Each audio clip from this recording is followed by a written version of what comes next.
Un 25 de noviembre del año 1960, en la República Dominicana, las hermanas Mirabal, Patricia, Minerva y María Teresa, fueron brutalmente asesinadas por oponerse fervientemente a la dictadura de Rafael Leónidas Trujillo. Y no fue hasta el año 1981 cuando el movimiento feminista latinoamericano marcó esta fecha para conmemorar dicho asesinato. Luego tuvimos que esperar hasta el año 1999, cuando esta reivindicación fue asumida por la Asamblea General de las Naciones Unidas en su resolución 54/134 del 17 de diciembre del mismo año. La violencia más extendida de la discriminación de género es la violencia contra las mujeres. Tras todo esto, son ya muchos los organismos que se han sumado para la lucha con los dispositivos legales en la mano para ayudar a salir a esas mujeres de dicha situación.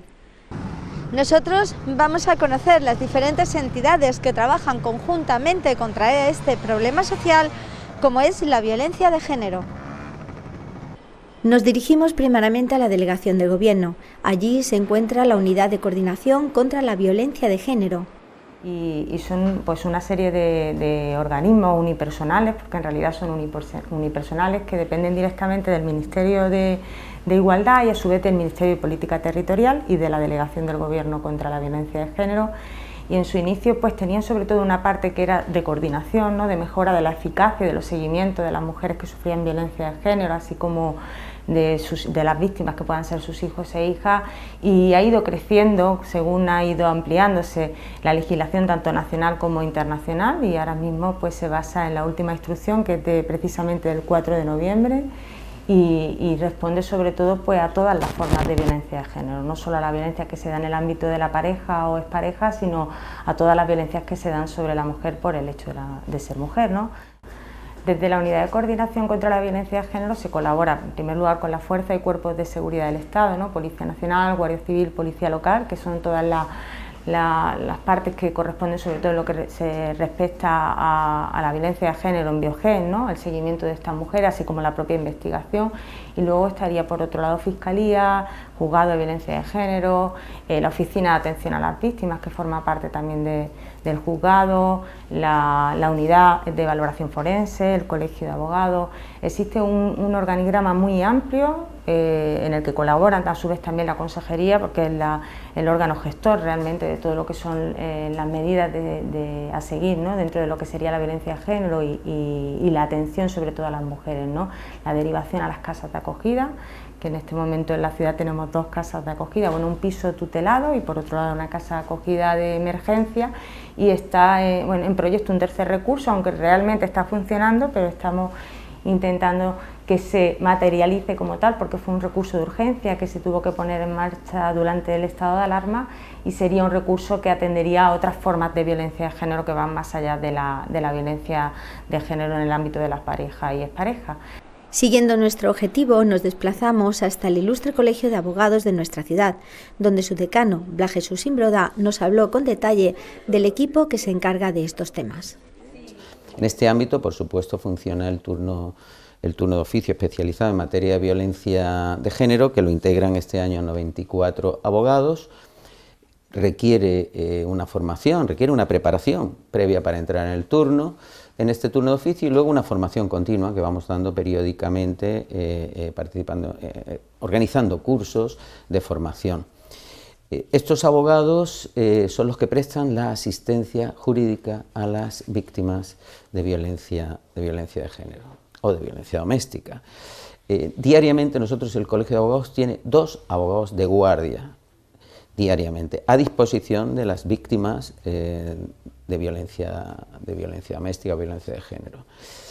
Estos 2 abogados, cada uno puede efectúa 2 asistencias, podría efectuar 2 asistencias, 2 víctimas. En el momento que agota esas 2, entraría el siguiente que está de guardia, y así sucesivamente se irían intercambiando. Si hace falta más, por supuesto designaríamos a más abogados, pero en principio, afortunadamente, con este número podemos cubrir. Ojalá no hiciera falta ninguno y ojalá no hubiera víctimas, lógicamente, de violencia de género. Este es el servicio, cómo lo organizamos el Colegio de Abogados. Siguiendo la ruta de organismos que participan, mantuvimos una entrevista con la Fiscalía de la ciudad. Bueno, nosotros aquí en Melilla somos 9 fiscales y somos 7 los que nos dedicamos básicamente al tema de los delitos perseguibles de mayores de edad, porque 2 compañeros se dedican a la Fiscalía de Menores. Todos intervenimos en las guardias, todos tenemos también una especialización, por supuesto, y acudimos a cursos de formación y tenemos una distribución del trabajo, pues que el que está de guardia es el que acude en ese momento para realizar las diligencias urgentes, y el tema del papel de violencia de género, desde que yo llegué aquí a Melilla, que ya hace unos cuantos años a trabajar, pues lo asumí yo y lo sigo asumiendo porque verdaderamente es un tema que me gusta, que me apasiona y que creo pues que se puede ayudar de verdad mucho a la gente.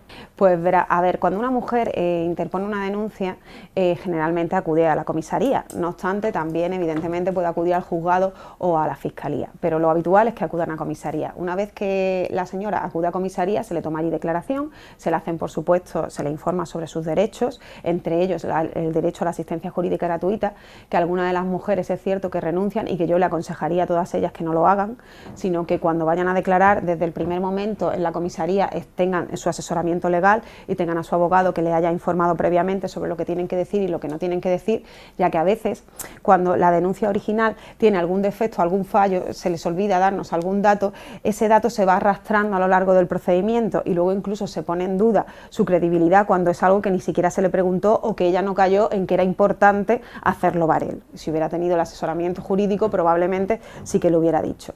Una vez que ya declara, se pone en marcha todo el mecanismo y entonces si la policía lo considera oportuno, que es la mayoría de las veces, pues procede a la detención de en este caso el denunciado. Al día siguiente o a los 2 días, cuando ya esté elaborado el atestado, generalmente es en un plazo muy corto, no llega a las 24 horas, nos encontramos entonces en el juzgado de instrucción. Le tomamos declaración a la señora y entonces cuando empezamos a preguntarle sobre qué es lo que ha pasado. A veces hay datos que ellas nos recuerdan en ese momento, que nos lo pueden aportar posteriormente, como algún testigo, algún vecino, datos de personas que no tienen, una fecha concreta, también nos tendrían que presentar en ese momento o les requerimos para que presenten algún tipo de prueba, por ejemplo, si ha habido una grabación, un audio, mensajes de WhatsApp, que ahora es súper frecuente, lo tienen que presentar en ese momento y luego se procedería al cotejo. Y ahí también se decide sobre si se le adopta o no se adopta la orden de protección con las medidas cautelares oportunas. Por otra parte, la Ley Orgánica 1/2004, que ha sido recientemente reformada, incluye además la presentación de un certificado de aquellas instituciones que se encarguen de la atención de las mujeres por violencia de género. En esa orden de protección se adoptarán medidas de naturaleza penal, que generalmente es la prohibición de aproximarse y comunicarse, aunque también se puede perfectamente acordar la prisión en los casos más graves. De hecho, en algunas ocasiones lo pedimos, lo solicitamos, sobre todo en los casos en los que se producen quebrantamientos de condena. Y se adoptan también medidas civiles cuando hay hijos menores.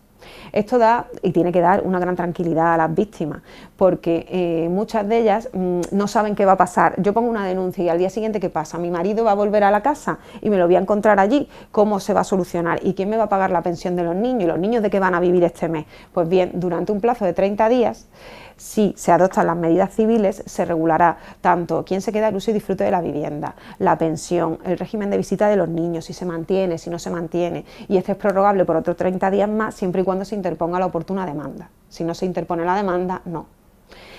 Para seguir conociendo las diferentes entidades que trabajan en este tema, concertamos una cita con la consejera de Igualdad de la ciudad, Elena Fernández Treviño, que nos comentó cómo se desarrolla el Centro de Información y Asesoramiento de la Mujer. Tiene un núcleo que coordina toda la actividad interinstitucional y con el resto de organismos que tratan de informar, asesorar y luego hacer el seguimiento de las mujeres víctimas de violencia de género. Entonces es el centro de información y de coordinación del resto también, ahí se centraliza la información pues de todo el proceso desde que una mujer llega con un posible caso de violencia o bien ya formalizado por medio de una denuncia o por una sentencia de un juez. Entonces a partir de ahí se la asesora no solamente técnicamente, porque hay una trabajadora social que es la primera que la recibe y que la informa de sus derechos y de todo el proceso y de todo el papeleo que tiene que hacer o todo el acompañamiento que se le hace a estas mujeres, un servicio psicológico de un psicólogo que hay allí y las atiende, y también un servicio jurídico de una licenciada en Derecho que también les va a informar de sus derechos y de todo a lo que pueden acogerse en la ciudad, de ayuda, etcétera, etcétera, ¿no? También hay una asesoría laboral que un poco también les puede abrir el campo, ¿no?, de todas las posibilidades, porque es muy importante para ellas que en este acompañamiento también pues haya que la atención sea integral, es decir, que todos los servicios pues la acompañen en el proceso, que muchas veces acaban de poner una denuncia, ¿no?, y el proceso es muy duro, porque muchas veces la denuncia es el comienzo del proceso, no es el final.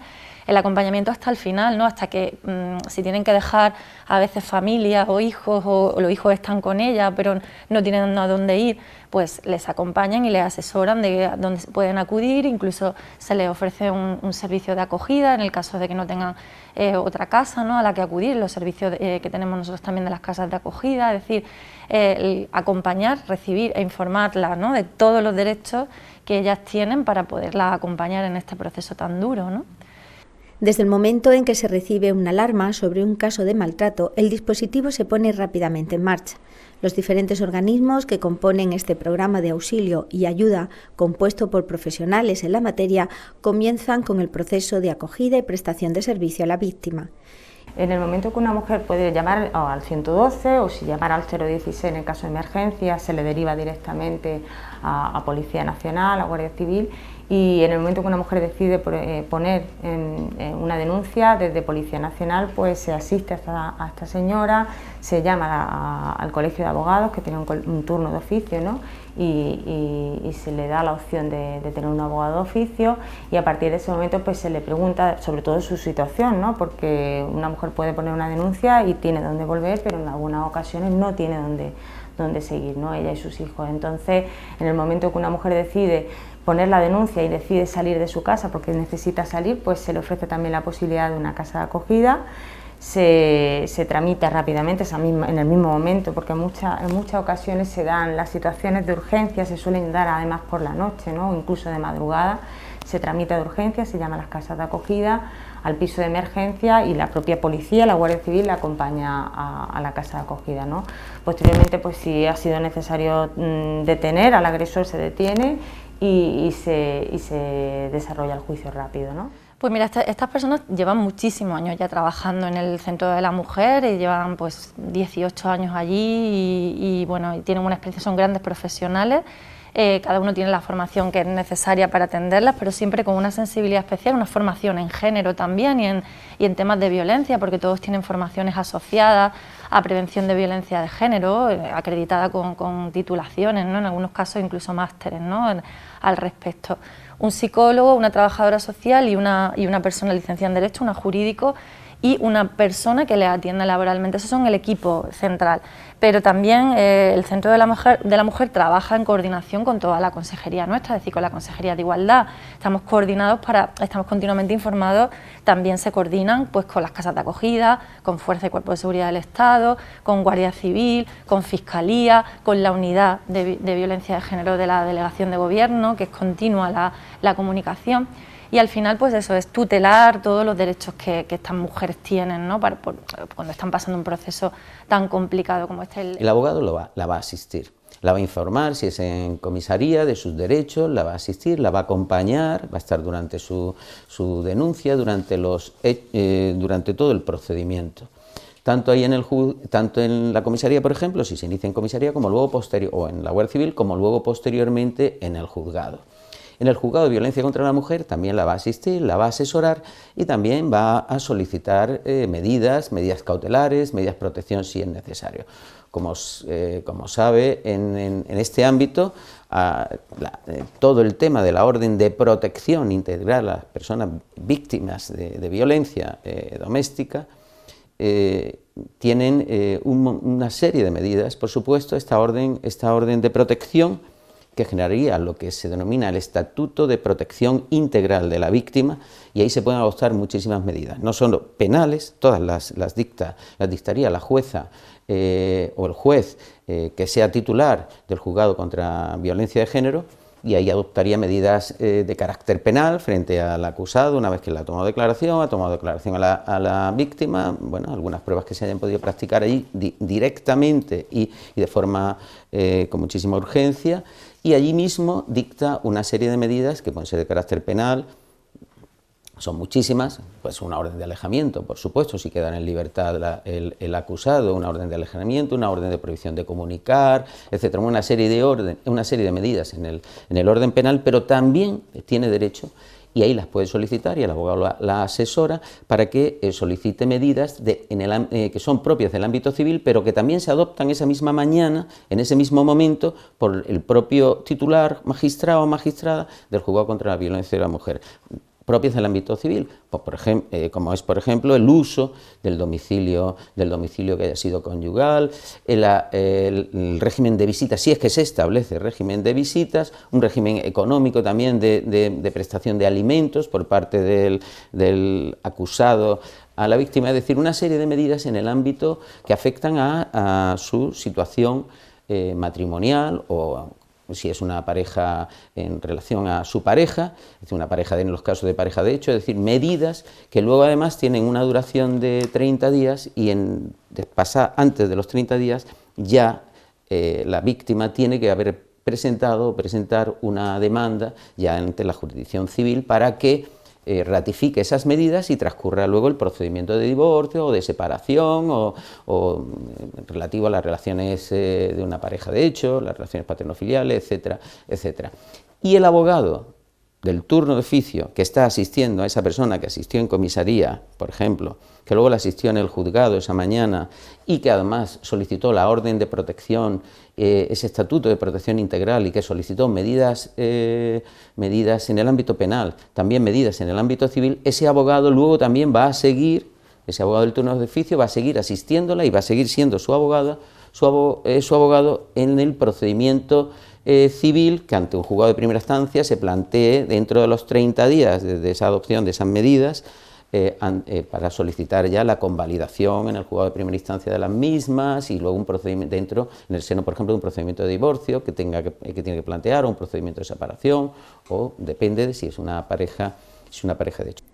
Los juicios por violencia de género suelen celebrarse con rapidez debido a la situación en la que estas mujeres se encuentran, aunque para la fiscal jefa, Laura Santapau, esta situación puede provocar que, debido a las presiones con las que algunas veces están sometidas, se acojan a retirar la demanda.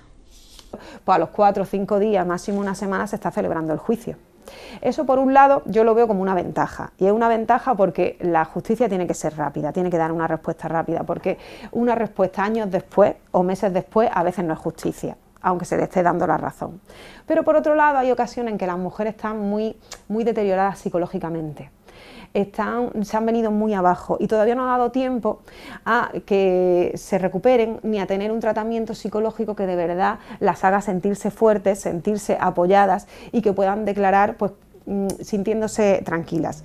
Además, reciben muchísimas presiones, o sea, no solo las suyas propias del miedo de qué va a pasar ahora con los niños, qué va a pasar ahora conmigo, de ahora qué voy a hacer si yo no tengo trabajo, etcétera, sino que a veces su familia, la familia de su pareja, empiezan a llamarlas y a decirles, pero ¿cómo le vas a denunciar? ¿Pero tú qué has hecho? ¿Pero que tú lo has pensado de verdad? ¿Es que te quieres divorciar? ¿Es que no es tan malo? Piénsalo, ha sido un momento. Y esas presiones hacen pues que se vayan viniendo abajo y entonces se acogen a la dispensa del artículo 416, lo que vulgarmente, coloquialmente la gente dice, voy a retirar la denuncia. Las denuncias verdaderamente no se retiran.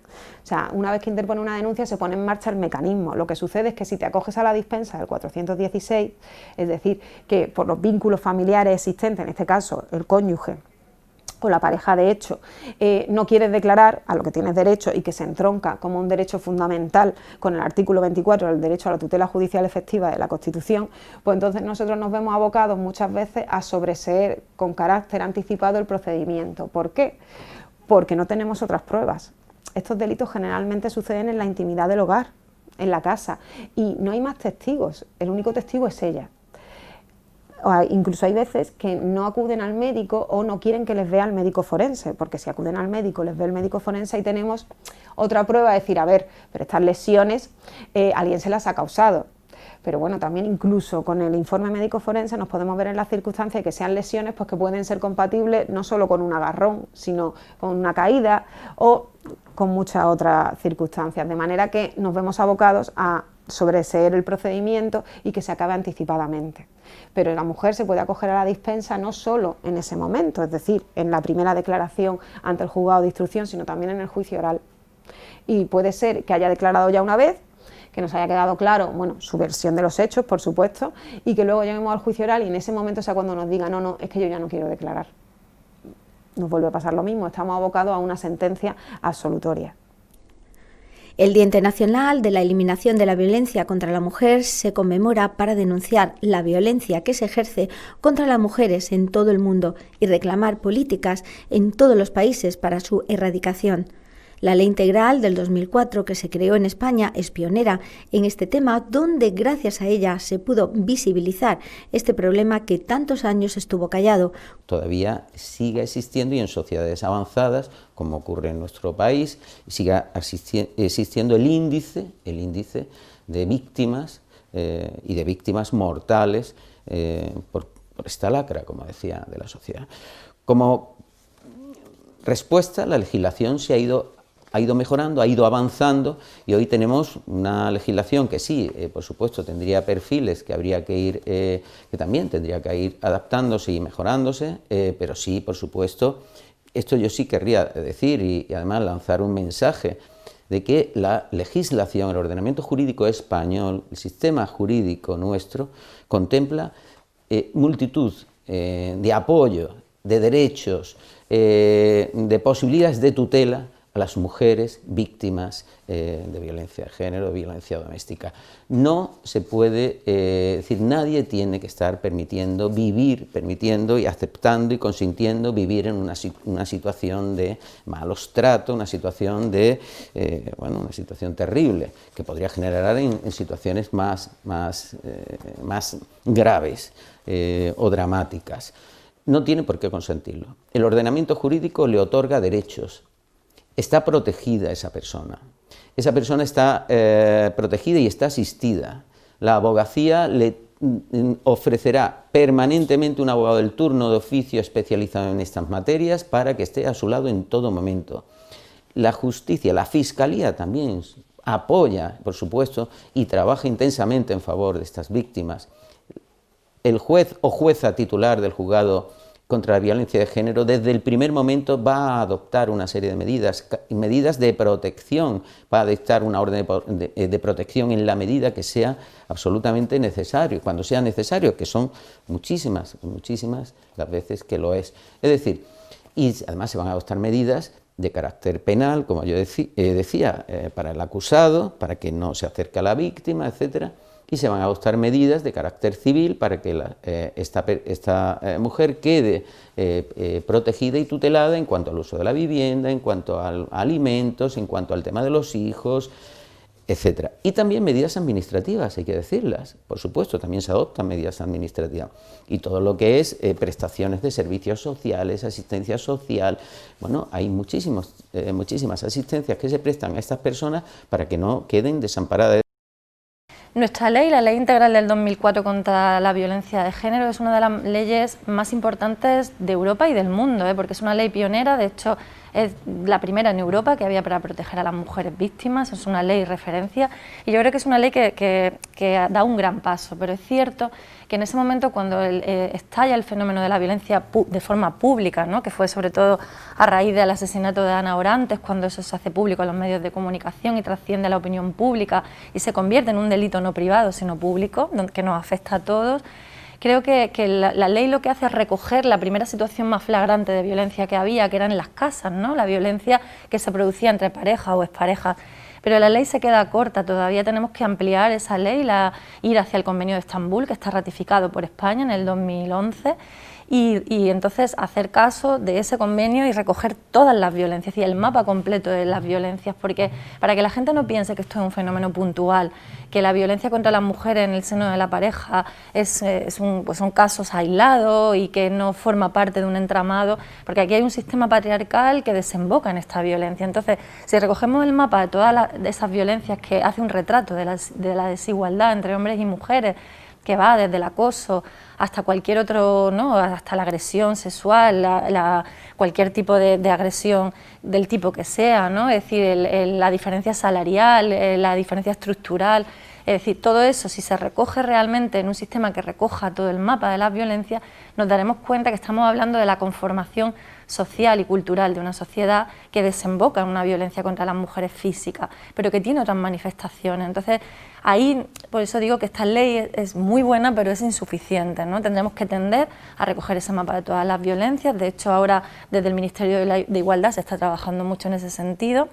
Nos han exigido planes de contingencia durante la pandemia para recoger otras violencias, como situaciones de prostitución o trata, pero podría haber otras, ¿no? Los matrimonios forzosos, la mutilación genital femenina, las agresiones sexuales, todavía no se recogen en leyes específicas que tenemos que empezar a formular para proteger todo ese mapa de violencia. O sea, sí, leyes muy buenas, leyes a las que podemos ampararnos, pero todavía se quedan cortas, sí. Eso, desde la Fiscalía, consideramos ineludible la modificación del artículo 416 de la Ley de Enjuiciamiento Criminal, puesto que la sensación que deja para la sociedad es que un delito que es perseguible de oficio, como la gran mayoría de los delitos de nuestro ordenamiento, que una vez que el Ministerio Fiscal tiene conocimiento, los perseguimos y lo investigamos, en este parece que el hecho de retirar la denuncia, acogerse al derecho a no declarar, le estamos dejando a las mujeres la facultad de disponer del procedimiento, cosa que no puede ser, porque en nuestro ordenamiento eso no está previsto. Por eso es necesario. Y también es necesario porque yo entiendo que no se puede equiparar una persona que es testigo de unos hechos porque los ha visto, los ha oído, porque alguien le ha comentado, de una persona que es testigo y a su vez víctima y a su vez denunciante. Si ella ya ha acudido a la comisaría, ya está pidiendo ayuda. Si ha acudido al juzgado, ya está pidiendo ayuda, ya nos ha declarado una vez. ¿Por qué no podemos utilizar posteriormente esa declaración en un procedimiento cuando se trata de delitos perseguibles a instancia de parte? No tiene sentido que desde toda la sociedad, desde todas las instituciones, no hagamos más que decirle denuncia, sal de la violencia, denuncia, para luego, en cuanto ponga un pie en el juzgado, le digamos, pero si quieres, puedes acogerte a la dispensa a no declarar, porque como es tu marido, te puedes acoger a ella. Creo que son mensajes contradictorios y que crean, de hecho, problemas, porque a veces nos encontramos con hechos auténticamente graves.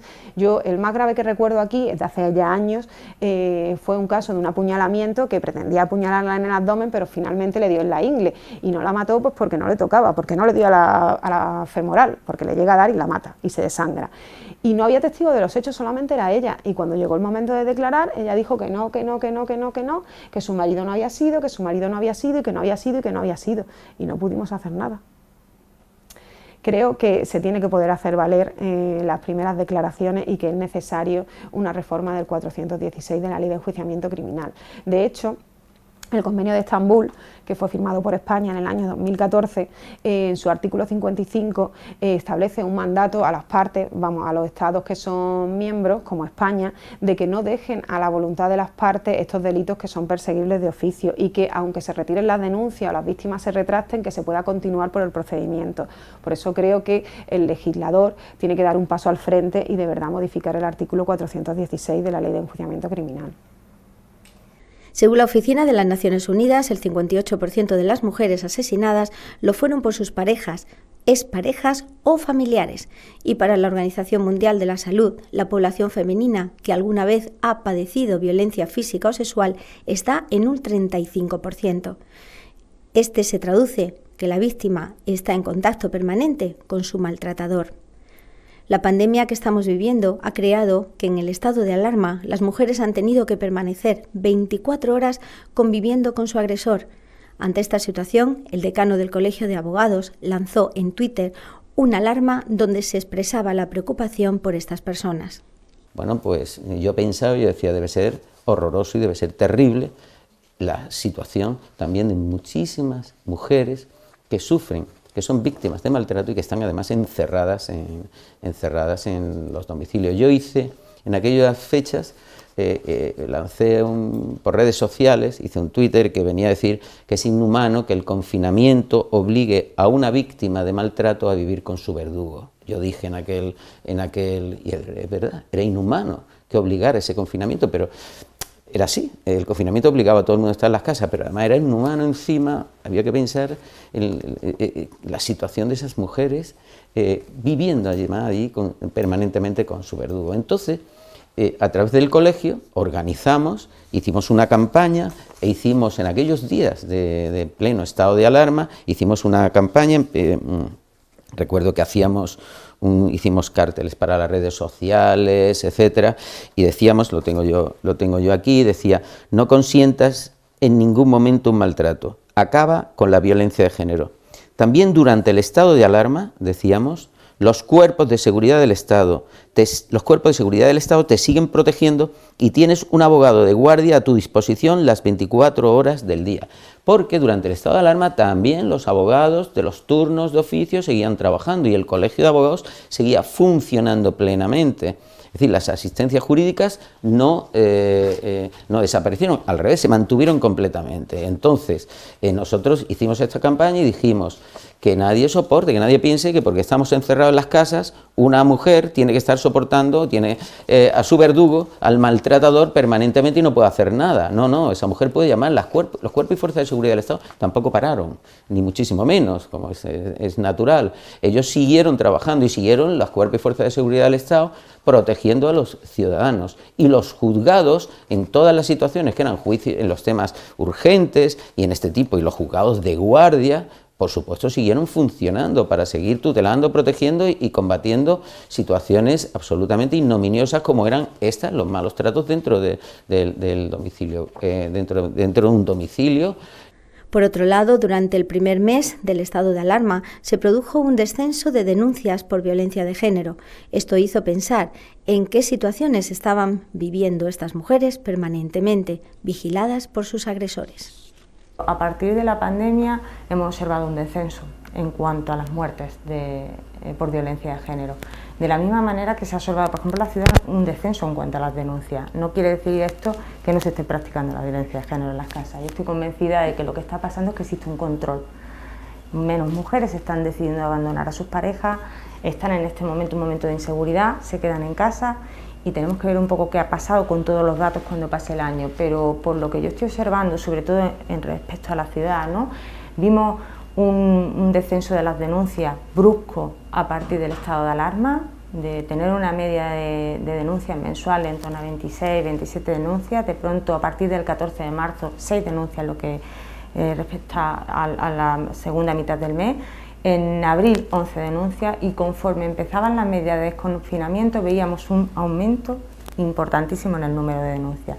En cuanto hemos empezado de nuevo a tener una crisis en cuanto a la pandemia, esta segunda ola, de nuevo hemos visto reducidas las denuncias, ¿no?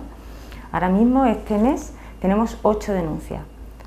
Lo normal es que hubiéramos tenido prácticamente una denuncia diaria. Entonces sí es cierto que tiene que estar afectando, no quiere decir esto que la violencia de género sea menor, sino que sí se está ejerciendo más el control.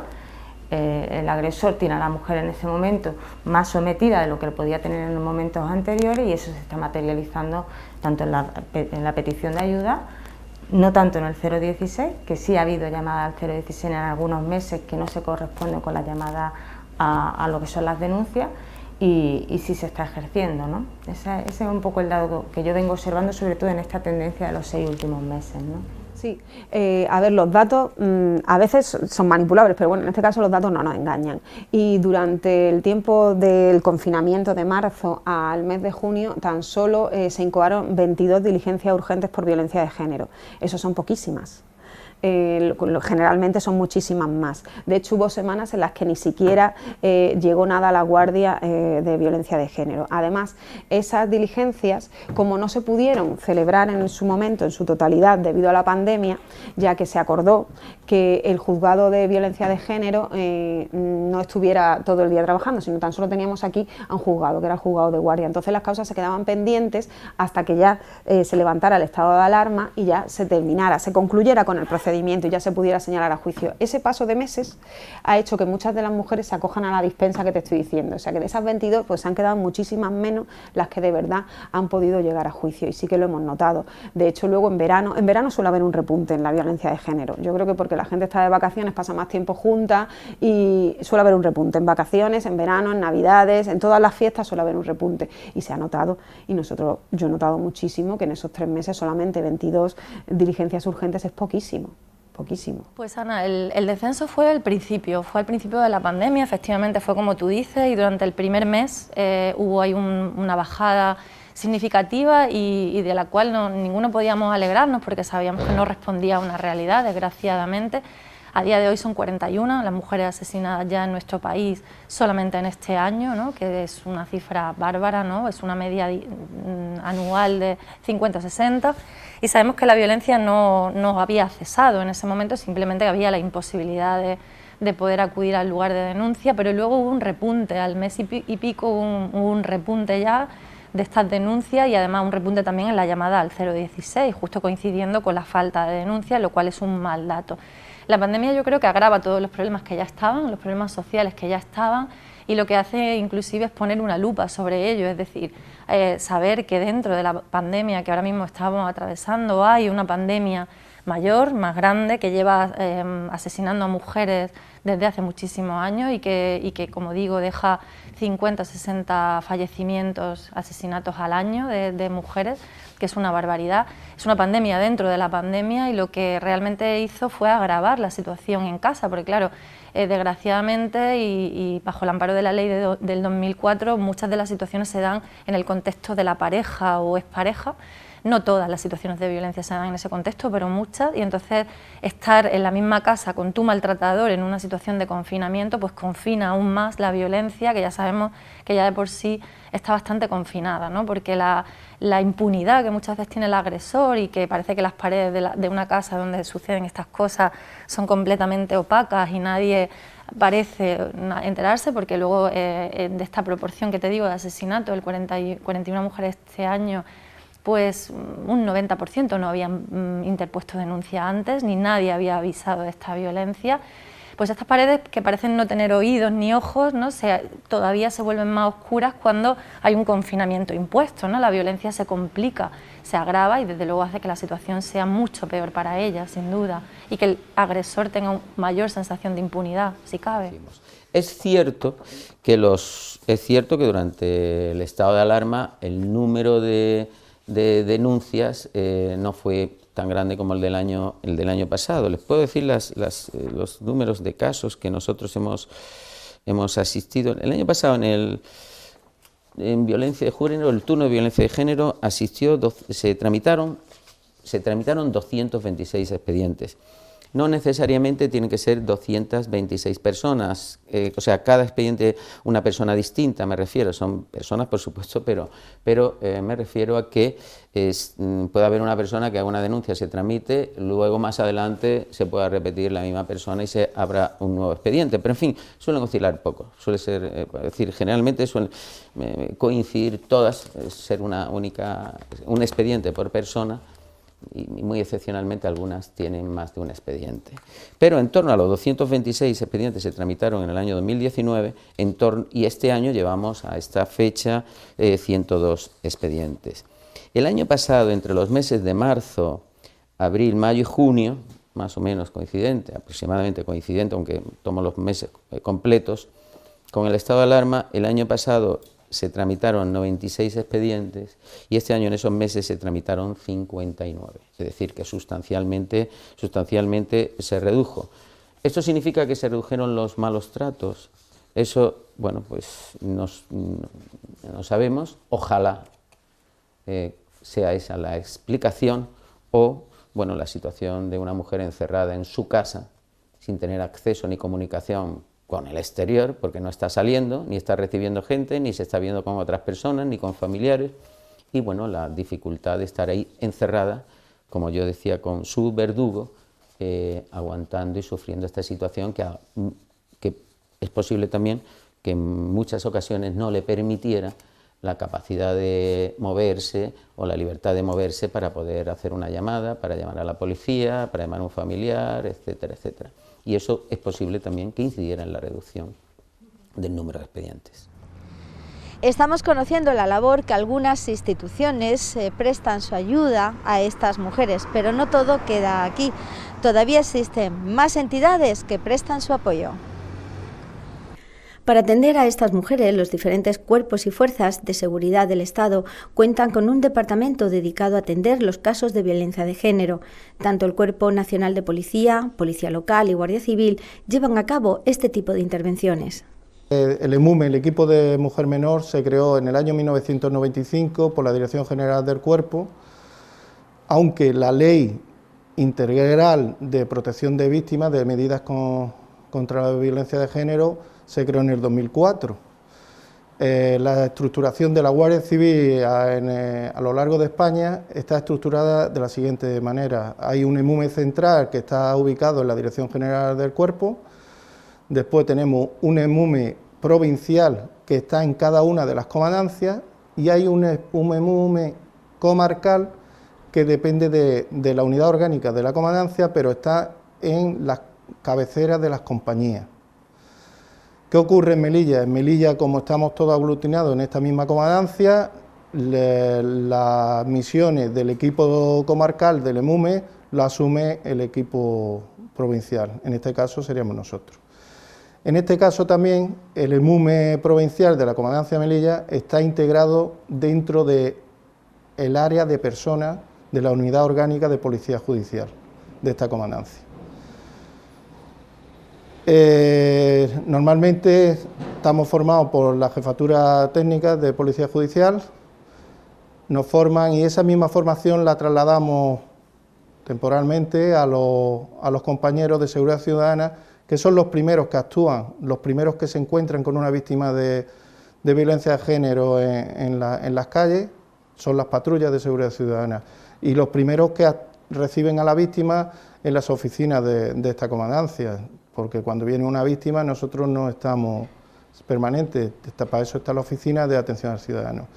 Ellos se encargan de atenderla, de llevarla al centro médico para que la atienda si presentan lesiones. Y hay que tener en cuenta que estas víctimas vienen muy tocadas y cuando presentan la denuncia, la presentan ya muy decidida y muy tal.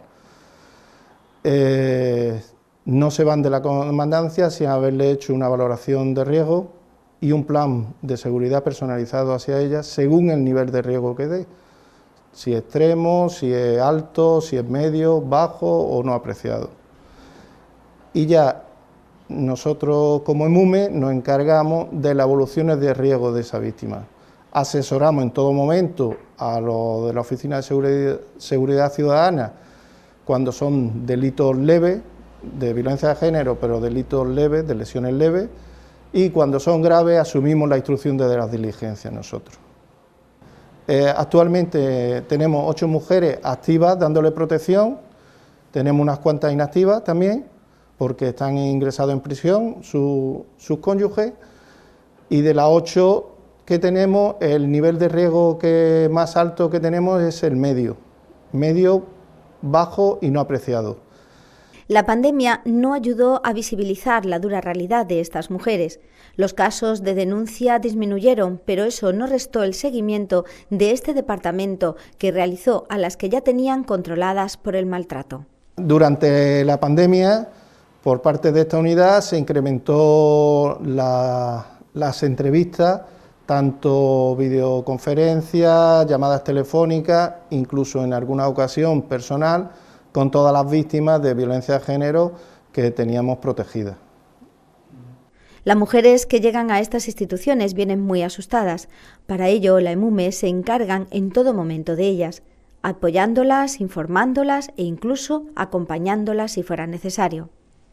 Luego nosotros vamos a hablar con la víctima, intentamos tener empatía con ellas y que se sientan seguras, que sepan que estamos 24 horas, que si no es el grupo de EMUME son las patrullas, y a veces hasta la acompañamos al juzgado porque vamos a hablar con ella y te dicen el día que es el juicio y que tienen miedo de cruzarse con el agresor.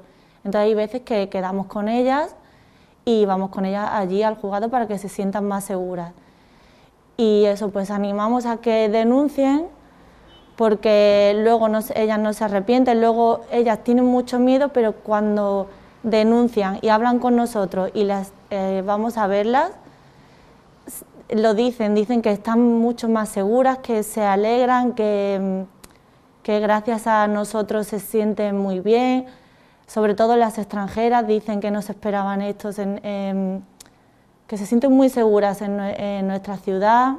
Cuando ya la ves un día, otro día, realmente le coges aprecio a esa persona y la ves y te da miedo que por mucho que hagamos, pues te da miedo que al final pueda pasar algo y sientes que has fracasado. Es difícil en ese sentido, pero luego es fácil porque, para mí, por ejemplo, es fácil porque las ves, las entiendes, o sea, hablas con ellas también te cogen un cariño especial.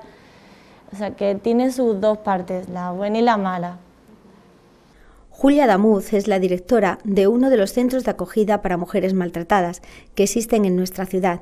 Tanto ella como su equipo conviven diariamente con las víctimas que deciden dar el paso hacia su libertad. El día a día de estas personas es difícil e incierto, pero gracias al trabajo que realizan consiguen que puedan ver un mejor futuro, tanto ellas como sus hijos. Bueno, el funcionamiento del centro empieza con la llegada de la mujer, que no es que una mujer llama a nuestra puerta y vienen derivadas por los servicios de atención a la mujer, que en Melilla lo lleva lo que ahora es la Consejería de Igualdad. Entonces hay una denuncia interpuesta, se valora si existe orden de alejamiento o no, si existe una peligrosidad y sobre todo que la mujer no tiene dónde ir. Muchas veces la familia está lejos, bien en la península o están en Marruecos, y entonces no tienen dónde ubicarse tanto ellas como su hijo. Y entonces aparecemos ahí los dos centros de acogida.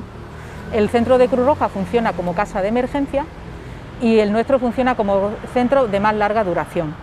En cuanto llegan, se abre un expediente, se recoge toda la documentación, denuncia, orden de alejamiento, orden de protección si existe, los informes que tengan, fotocopias de todo y empezamos a traer un perfil de ella. Y empezamos a trabajar, qué necesidades tienen, si están documentadas, si no están documentadas, si los niños están vacunados, si necesitan cualquier papel en extranjería, en el INEL, cursos de formación, de alfabetización, y entonces es una labor integral. No lo hacemos nosotros solos, nos ayuda mucho, es que trabajamos codo con la Consejería de Igualdad y también con la Unidad de Atención a las Víctimas de Violencia de Género de la Delegación del Gobierno. Porque este es un trabajo realmente de equipo, si no, no saldría adelante. Y ahí empezamos, y entonces cada caso es individualizado. El centro es pequeño, y entonces eso nos permite un trato muy personal, tanto con ellas como con los niños, porque aquí muchas veces se habla de ellas, pero los niños tienen muchos problemas, porque han vivido situaciones de estrés, de violencia, también pues, para ellos. O sea, nosotros hemos tenido muchos casos en que las lesiones o la amenaza y demás, el juicio no es solo con las madres, sino también a los niños. Los niños se interponen, quieren defender a su madre y reciben las palizas. Entonces, ves que los niños que hace un tiempo eran un poco olvidados en esta situación, ya no, ya se están recuperando y se consideran también víctimas. Y el trabajo es así, muy individualizado y no hay dos casos iguales. Por ejemplo, en pleno estado de alarma, que me pareció increíble que una mujer tuviera que salir de su casa con los niños, o sea, de un momento para otro hemos tenido, pero vamos, en las dos casas hemos tenido ingresos, tanto en la época de los meses del estado de alarma como después. Y entonces yo tengo la casa prácticamente ahora mismo al 90%, o sea que están llenas, sí. Y lo cual nos ha permitido trabajar con ellas, ayudarlas, que venían muy asustadas por su situación de exposición a la violencia y también por la situación de la pandemia. O sea, era un doble miedo, y decía, hay que ver dónde voy, yo no conozco el centro, será seguro, tendrán los cuidados con esta enfermedad, y venían muy asustadas, pero gracias a Dios, un trabajo de paciencia, de escuchar, de hablar. Muchas veces vienen con lo opuesto, es más, tan con lo opuesto que han salido a lo mejor a las 3 de la mañana del centro, y es con lo opuesto, es que no traen a veces ni la documentación. Entonces, directamente son casos excepcionales los que vienen así a mi centro, llegan a Cruz Roja y Cruz Roja las reciben así. Tiene que ser con una autorización del juez y con la ayuda de la policía local o policía nacional, generalmente policía local, van al domicilio familiar de ellas para poder recuperar cosas, aunque sea documentación o ropa o algo, pero vienen con muy poco, la verdad, vienen con muy poquito, muy poquito. Salen de sus hogares deprisa, muchas veces de noche o de madrugada, solo con lo poco que han podido coger para poder huir más rápido. Pues vienen muy tristes, muy decepcionadas, muy desilusionadas, porque ellas siempre piensan que eso puede cambiar, que lo que le pasa a su marido o a su pareja, eso va a cambiar, porque tienen hijos en común, porque llevan una historia atrás, pero van pasando el tiempo y eso es no cambia. Entonces la desilusión, la decepción, mucha tristeza, llega mucha tristeza por los niños también no lo entienden, hay niños muy pequeños con pesadillas, niños que tienen bastante años y todavía se hacen pipí de noche, que tienen malas notas, no se concentran en los estudios.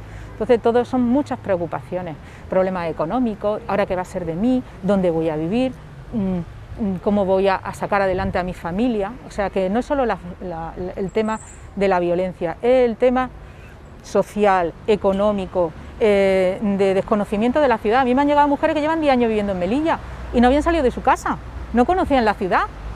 Entonces esa sensación de desorientación pues les genera muchísima inquietud. El estado de ansiedad que padecen es provocada por la situación que están viviendo. En estos momentos la ayuda psicológica es fundamental para afrontar este problema. Águeda Avellán, psicóloga de la Oficina de Asistencia a las Víctimas del Delito, nos cuenta cómo llega una mujer a padecer violencia de género.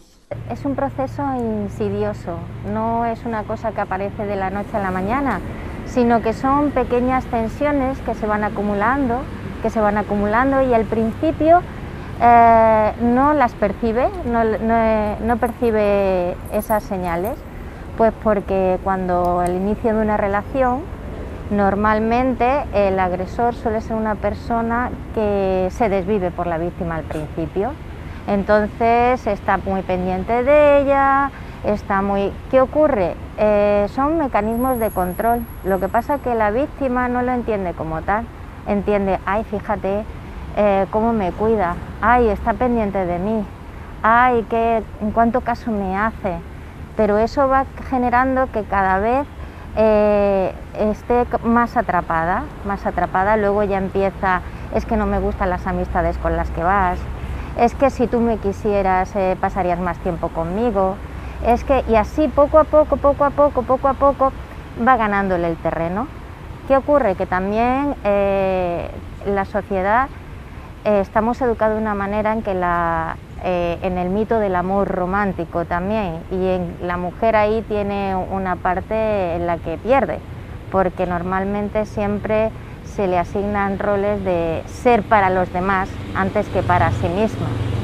¿Qué ocurre? Eso de que ser una buena madre, ser una buena esposa, ser una buena chica, comportarse de forma decente, es que es un cúmulo de cosas que poco a poco va envolviendo a la persona. Cuando ya llega un momento en el que está inmersa en ese círculo, ya pues está bastante aislada o tiene una autoestima bastante mermada.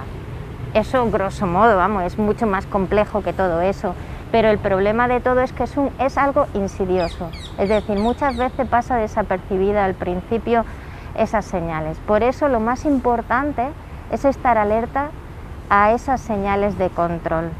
Cuando la mujer da el paso de denunciar, es porque ya lleva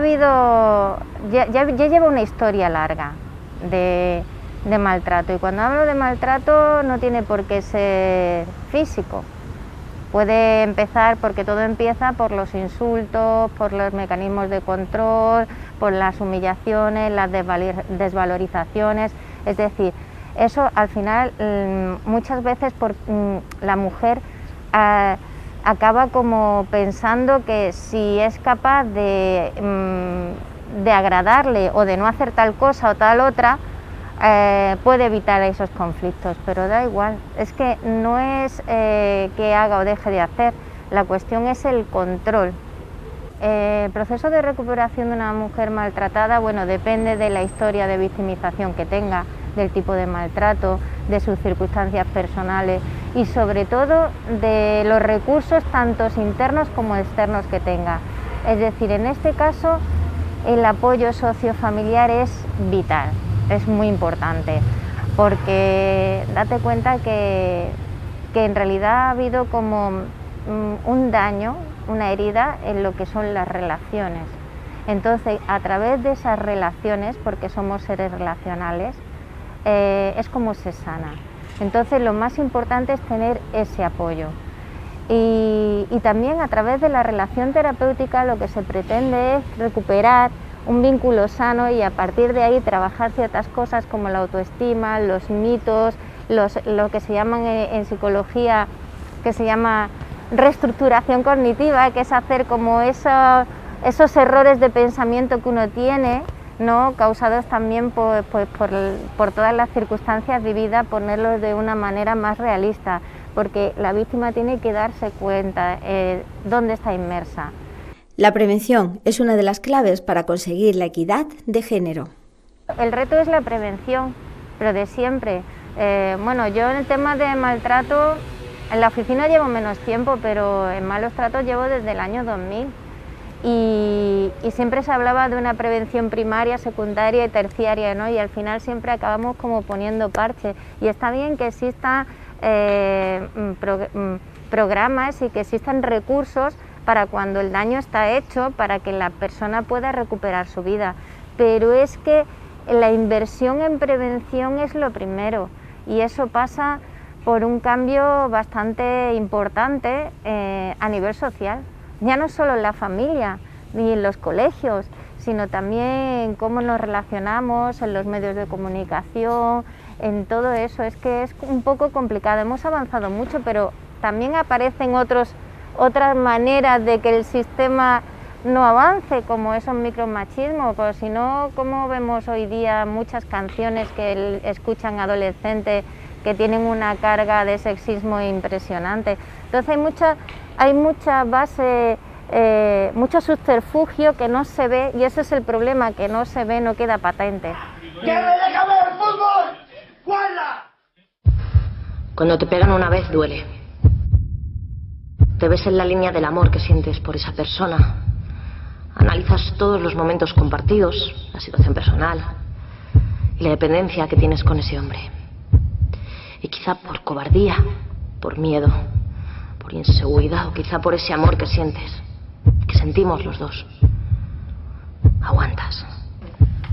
Contra la violencia de género es fundamental tener claro que no es un problema que afecta solo a las mujeres víctimas de violencia de género. La violencia de género nos afecta a la sociedad, nos hace más pequeños, nos hace menos igualitarios y tenemos que frenar desde el inicio, desde las microviolencias más pequeñas, de aquellos micromachismos que normalizamos, hay que pararlos y visibilizarlos continuamente para que no lleguen a más.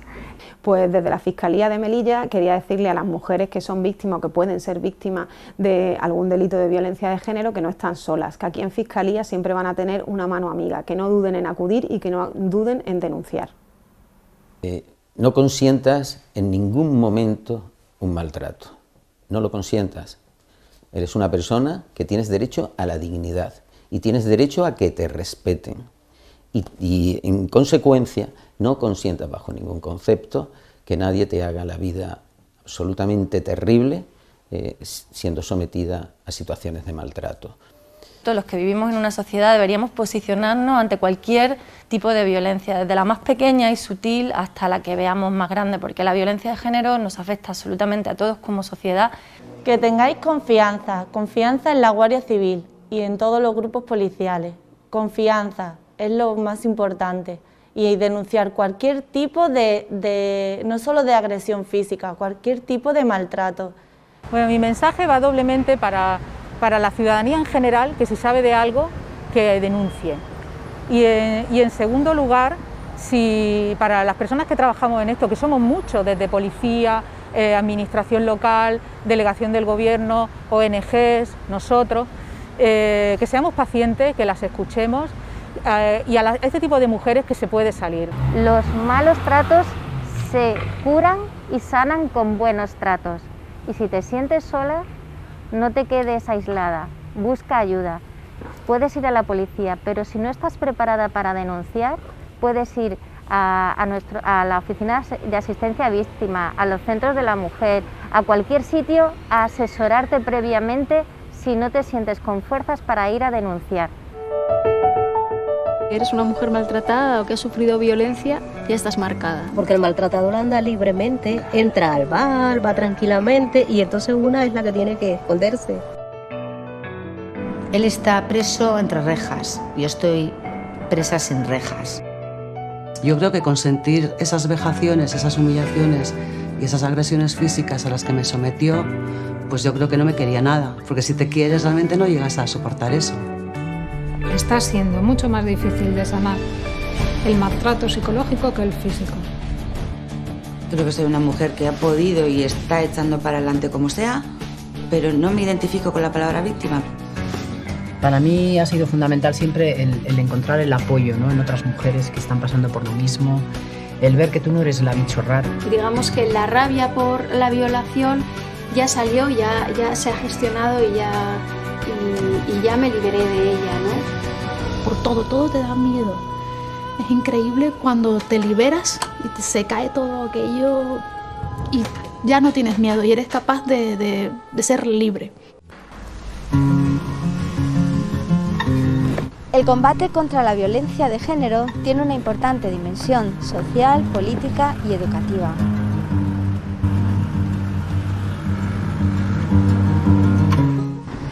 Todas estas personas e instituciones que hemos escuchado están aquí para ayudarte. Solo depende de ti si quieres conseguir una vida mejor, no solo para ti, sino también para tus hijos. Gracias.